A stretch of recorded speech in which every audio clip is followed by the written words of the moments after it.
you started the conversation by talking about a bit about an interest in programming, and that brings to mind Chemputation, which is a word I've never said out loud, perhaps a word you coined.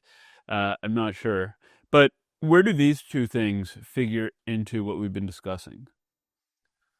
Oh yeah, that's pretty deep. Yeah, so computation is a word I coined. And actually it's kind of embarrassing when I coined it because I coined this word and then I realized it was a thing. And I got talking to David Deutsch, who was like, yeah, of course it exists. And I was like, okay, you now have to write the theory. I was like, thanks, David. So David Deutsch is a physicist who believes in he's building a language of physics called constructor theory. It's about transformations exist that can make stuff happen. And if there's a transformation, something happens. And I've been talking to David a lot about this, and David doesn't want to talk about assembly theory for sociological reasons. Will about computation. It's so funny.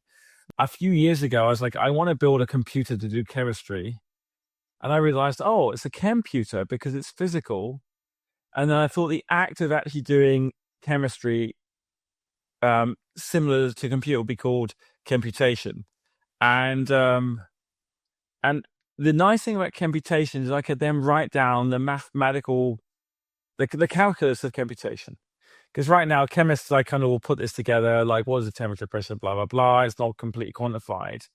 And so I invented this formalism, if you like, to say, well, can we come up with a programming language for chemistry? Because I was frustrated that chemists can't reproduce each other's work.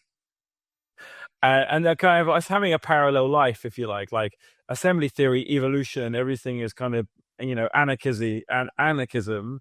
And the other life was like, I program everything.